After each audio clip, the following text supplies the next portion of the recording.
Good evening. This week's Mishnah is a continuation of last week's Mishnah. Last week's Mishnah, we spoke about the person who's Mevatel Torah, Mahalach Yechidi, Mafana Libo Levatala, is Mischayev Benafsho. This week, our discussion is about a person's attitude towards learning. A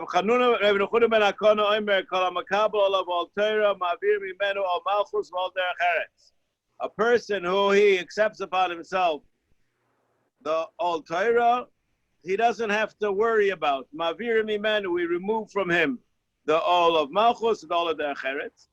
And the inverse is true too. Kol haparek mimenu All Torah, noistin olav all Malchus, all the Acheretz. A person who does not take the yoke of Torah, he casts it off, so he will have to deal with the yoke of Malchus and the yoke of the Acheretz. So there are a few different diyukim in the Mishnah that need to be dealt with. I just want to start off with a observation of the Medrash Shmuel. We have a very polarized Mishnah. The people who are Mekabel Al Torah and the people that are Pirkei Al Torah. What about just like a regular guy? So you don't have to answer the question, but any one of you, were Mekabel Al Torah today? Were you Pirkei Al Torah today? We just did what we did yesterday. Hopefully not, right? But there are many people that all they were doing today was the same thing that they were doing yesterday. Where do they fit into this Mishnah? Or is the Mishnah not talking about them at all? So the Medrash Shmuel, he learns that the Mishnah is not talking about them at all. There's such an idea that there are those who just surf through life, and they don't have this yoke, they don't have that hold there. What are called halbgebakken. There's a Gemara that says if you have a pot that belongs to shutfim, it never gets boiled and it never gets cold off, because it's always everybody just throwing in one stick of wood into it just to keep the thing going, to hope that his shutif is going to take care of what has to be really done, because nobody wants to do that four-letter word called work, right? Nobody wants to do that. So I one time heard of art, so what's so terrible? So you have it lukewarm. So the answer is you can have a hot coffee and you can have a cold coffee, but a warm coffee, that's just lola inyan. Right? Yeah, you like that, huh? Or you don't like that, whatever. Okay? So the Kedei Devei Shutfi, even sometimes cold is better than warm.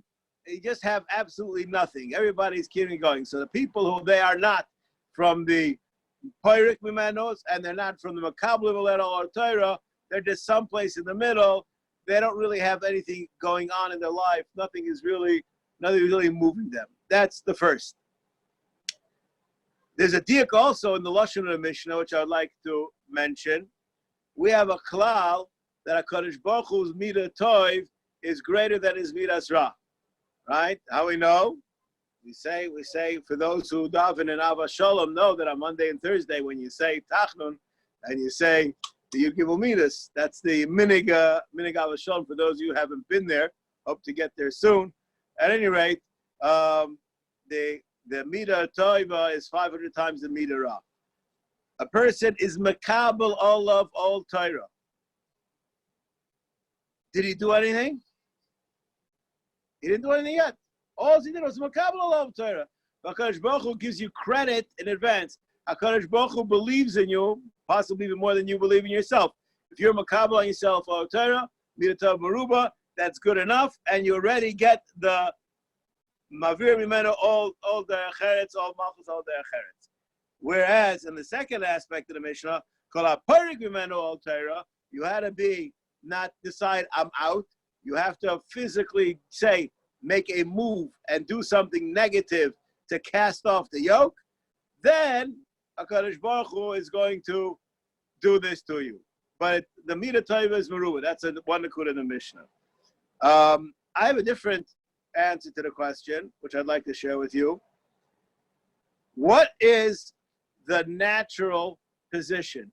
We'll speak in modern day terms. What's the default pose? Is a default pose they have the All Torah, the old Derech Eretz, or is it like the guy we spoke about from the Medrash Shmuel, the guy that's nowhere? What is the default pose? That's the question which I'd like to share with you. Anybody want to answer? That sounds like a good answer. That's a default answer. Anyways, I think that the answer is that a person was born. We all have this line in our on the top of our lips because we were born to be Mekabel of Torah, and the person can change that.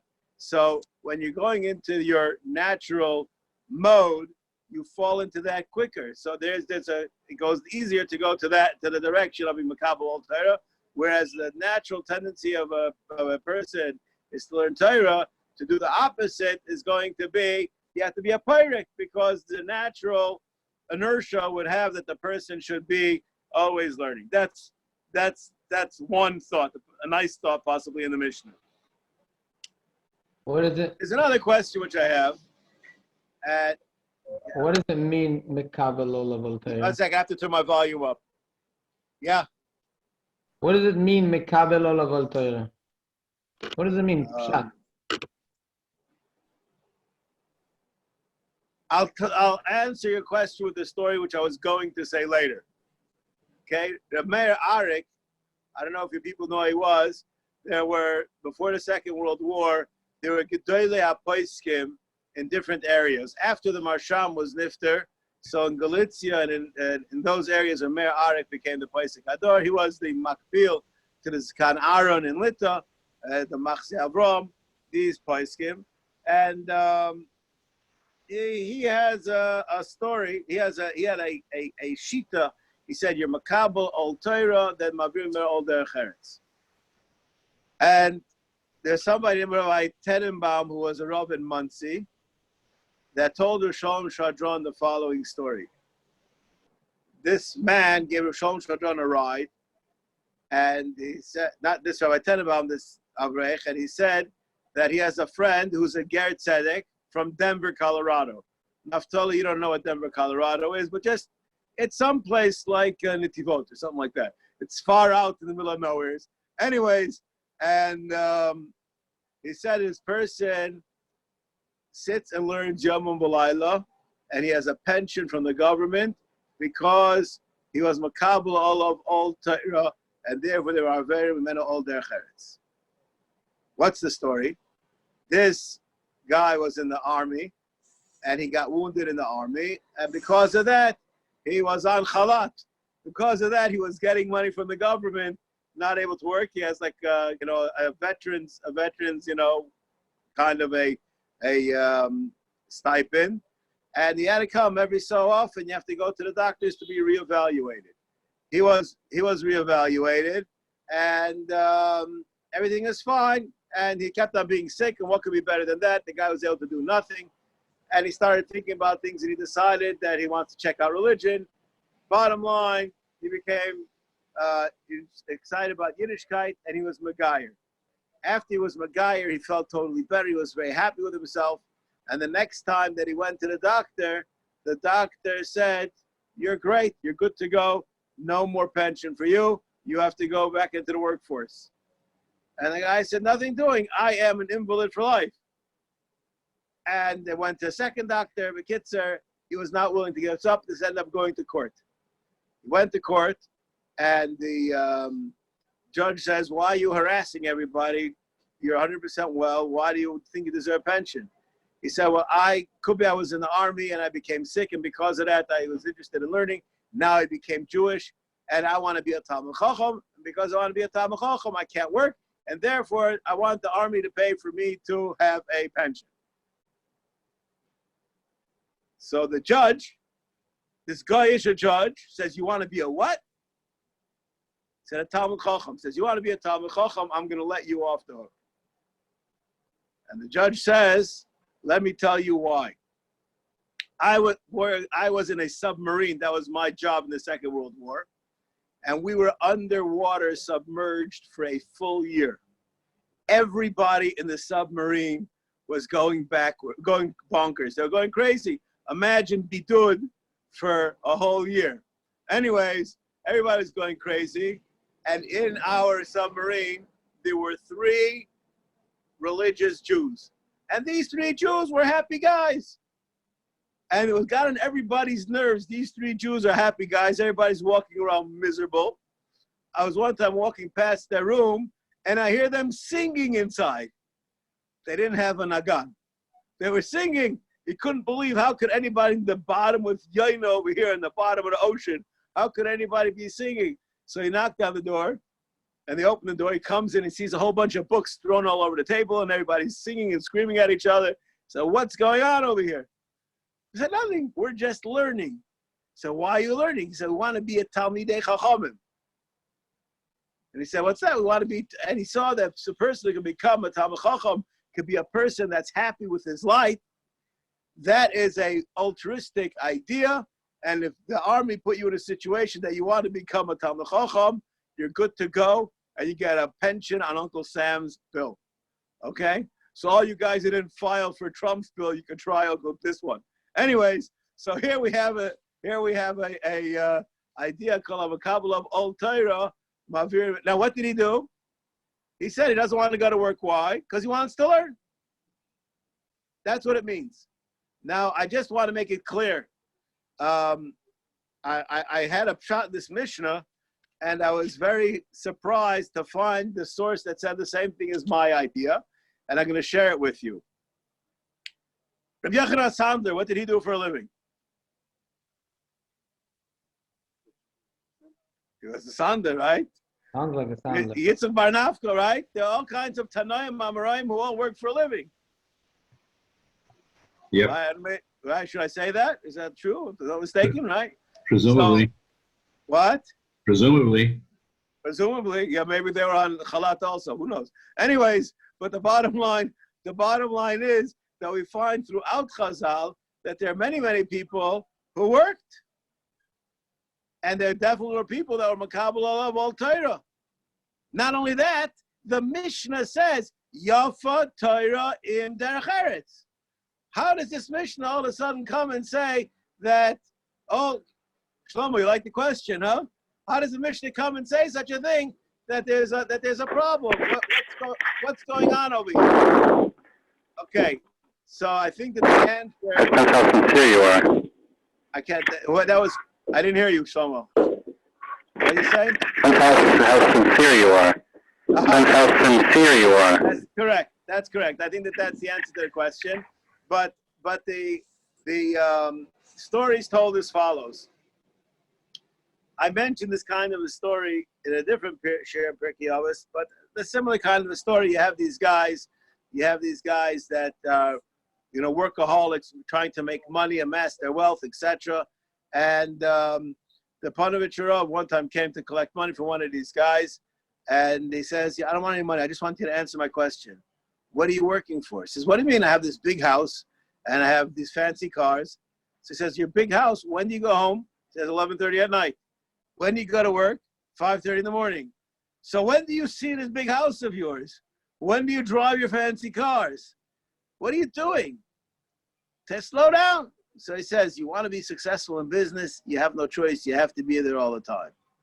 So the Panovich Rav said, I don't want any money from you. You taught us a lesson. You want to be successful in Torah. You have to be totally dedicated to learning Torah. That's what the Panovich Rav said. That's the thing that Pasha. There are many people who, if you ask me, what is their ASIC? Okay, I'm speaking right now in the year 2020. There are people today, if you ask what their ASIC is, it's this thing they have in their pocket called their iPhone. How do I know that that's their ASIC? Because whenever they have a spare moment, that's where they are. The thing that is masiku, the thing that gets you excited, interested, is the thing that you do in your spare time. There are some people who like to eat. Those people who like to eat, they're busy cooking. They're in the kitchen all the time. That's what it means, a person who's Isaac in food. All of us today, as opposed to last Thursday, because last Thursday was still Bahab, but this Thursday, most of us at least, ate, right? Why? Because we eat. Are we consumed? Are we foodies? We're not foodies, but it's something we have to do. The things that we do in our day, which get our adrenaline running, that we're excited about, that we're happy about, that is our asik. The person who's makabel of old Torah, that means that he says, this is the thing, this is what I want to harness to, this is what I want to do, and he is mavir mimenu o malchus ol derech eretz. What happens when you have a problem with the ol malchus ol derech eretz? Don't worry about it. It'll work out. You'll do whatever work you have to do, whatever your shtalas you have to do, but it doesn't consume you. Mavir mimenu ol malchus ol derech eretz doesn't mean that anybody who's going to be sincerely dedicated to Torah is automatically going to be living in a 5-star hotel. That's not what it means. It means that he's not going to be consumed. Do I have the nicest car on the block? I'm not going to be consumed. Whatever. How am I going to do this? How am I going to do that? He's maviri mimenu the old. Those people, some people are consumed with all different kinds of things. He doesn't have that problem. My uncle, Oliver Shalom, Zechreinu Tzadik L'Vrocha, he told me something, a rule, which I think is pretty true. He never read newspapers. And I asked him, I said, how are you going to know what's going on? So he looked me in the eye and he said, if it's important, I'll know about it. He says, I've been doing that for the last 30 years, and it works. Anything that's important, somehow I know about it. You don't have to listen to the news to know what's going on, period. Now, there are some people who they have to listen to the news on the hour.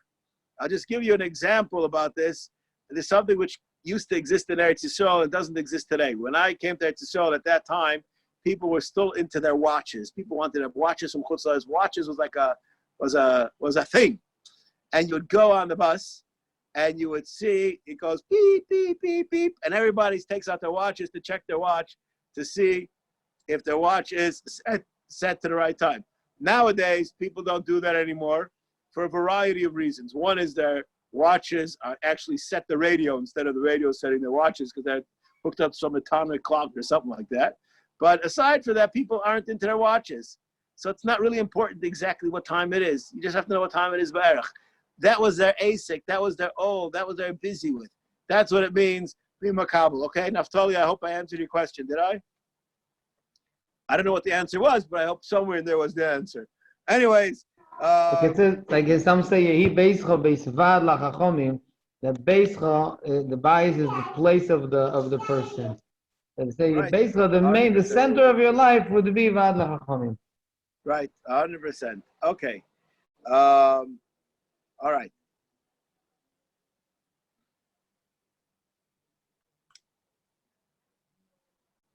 Rabbi Gifter, when he was a yeshiva bacher, he was ahead of his times.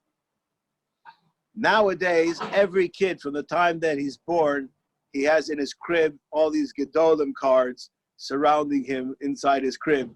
And all that he looks at is Gedolim pictures. That's a very nice thing. And when I was a kid, there was no such thing. And when Gifter was a kid, there was very no such thing. In his house, when he was a 14-year-old boy, he had Gedolim pictures, and in a crescent, in a bow, and a big spot in the middle that was empty. And in that spot in the middle, it said, "What's gonna be with me?" He was surrounded by all these Gedolim, and it said, "What's gonna be with me?" He tried to give himself some kind of a energy boost that he should be able to grow in learning. This is an akuda which is called Mekabel Ol Derech Ol Torah. Now, Naftali, I'm going to answer you. Rav Gifter, when he was a yeshiva, so they were, well, actually, when I was in Lakewood, we used to have this also. People that were called Musar Vadim. Musar Vadim, as they got together and they have some kind of thing that they work on, and they sometimes do to the Parsha, all different kinds of these Musar Vadim. I'm not going to get involved in that. Maybe one day we'll start one of those in Al Shalom. Let's first get ourselves back together. But at any rate, in their Musar Vadim, many of the Musar Vadim in Europe, that was very common. After every Musar Vad, there was a Kabbalah that was made, and the next time they came back, they had to report on their Kabbalah. So I'm going to tell you two things that are said in that he wrote was in his Kabbalahs. The first one, I'm going to say, I was a Bocher in Yeshiva, and we used to eat supper in the kitchen. And in order to walk into the Beis Medrash, the Rosh Yeshiva had to walk by the kitchen. He walked by the kitchen. He saw me in the kitchen eating supper. It was like 5 minutes before Seder was supposed to start. And then he came back like 6 minutes later, if you can figure out your math. And he sees me still in the kitchen. He doesn't say anything. The next time he sees me, he says, Chazal say that a Marach B'Shulchanoi is a school for being a Talmud Chacham. Said, but also, learning is also a school for being a Talmud Chacham. You could try a different school, which is probably works at least as well. All right. So the Gifter's first Kabbalah, which it was that after one finishes eating, bench immediately and go to learn. Some people after benching have to hang around, and it becomes what's called in Ivrit a matzav kazeh. And that was a Kabbalah, not to do that. That was one thing. Somebody over here wrote me in Yerushalayim, actually wrote me a letter of Nichum, a Melem for my father, Ernie Kaparas Mishkova, and he wrote in there that every time that I pull the Gemara towards me, I think about your father, because I know from him that you're supposed to lean towards the Gemara, you're not supposed to bring the Gemara towards you. Said Rav Gifter, obviously he didn't say it to my father, that one of their Kabbalahs were never to lean on the stender or the back of the chair. Leaning is for people that are infirm. As long as you are able to sit, thank you very much for straightening yourself up. Anyways, as long as you're able to sit properly, so the Kavanah Torah would demand that you be upset, that you be uptight the way you're sitting. If you people want to know what I'm talking about, I'm sure many of you, before you made your Ruchnis Aliyah to Eretz Yisrael, were in Chutz La'aretz, and you saw somebody watch a sports event. I can promise you there is no need for the mishenet on the sports chair. This idea that the guy is a couch potato is not a guy who's watching sports. Everybody's watching sports. Their nose is in the screen. Their nose is on the field. They can't sit back because they're excited. Okay? That's a Kabbalah of a person who's a makabel on himself, the Ol of Torah.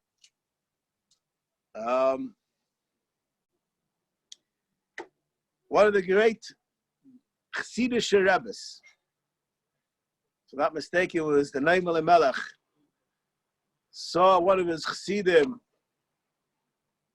very disturbed that Aseres he made tshuva, and he called him aside and he said, "What's bothering you? Why are you so distracted?"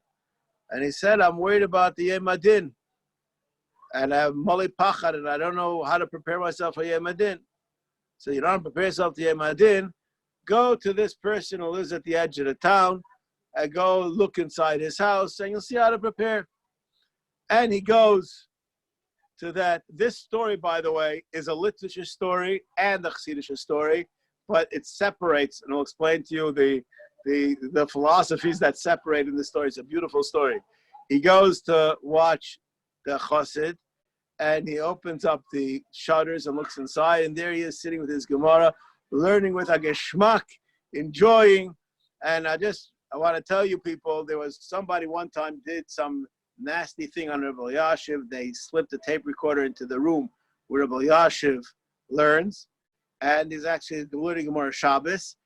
I have a cousin of mine who has a tape, and anybody who listens to that tape, you hear him learning. It is unbelievable. You cannot, you're just like glued to listening to it. Such an eime, such a geschmack. I remember when I heard it the first time, I said, of course Rabbi Elyashiv is a Gadol Hador. If I'd be able to learn with such a geschmack, I'd also be the Gadol Hador. Right? That's the Davar Pashut, right? So anyways, he goes in there, he sees this guy learning mamash like Rabbi Elyashiv with unbelievable geschmack.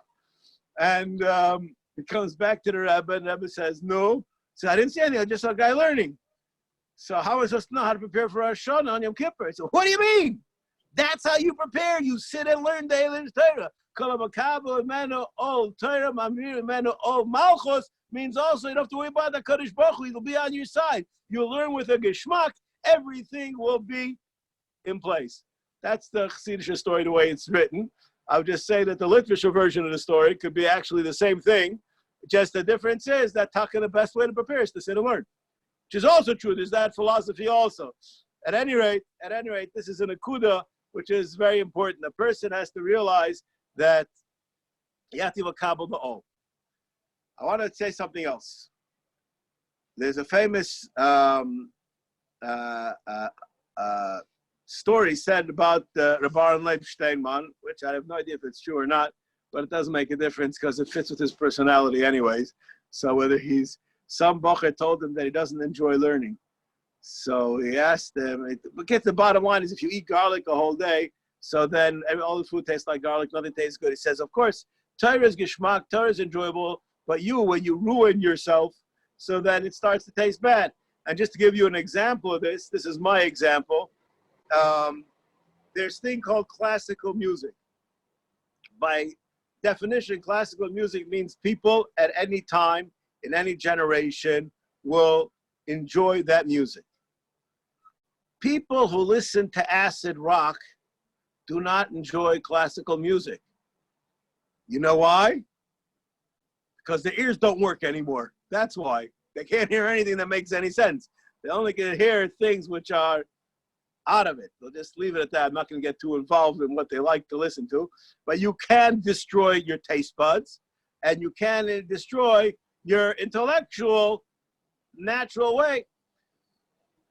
We don't expect a person to the day that he decides that he wants to be the Galador, he wants to be a Kabul Al Torah, so now everything is going to be super geschmack. It's not going to be super geschmack. You're going to have to trudge through a lot of sludge, a lot of difficult times until you get the first sweet taste of Torah.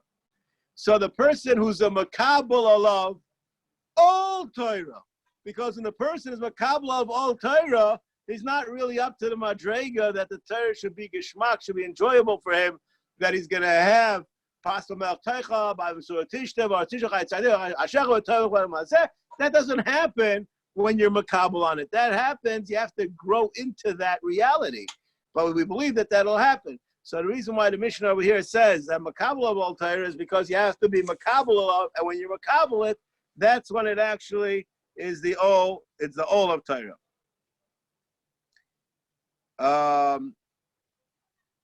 Okay. Yeah.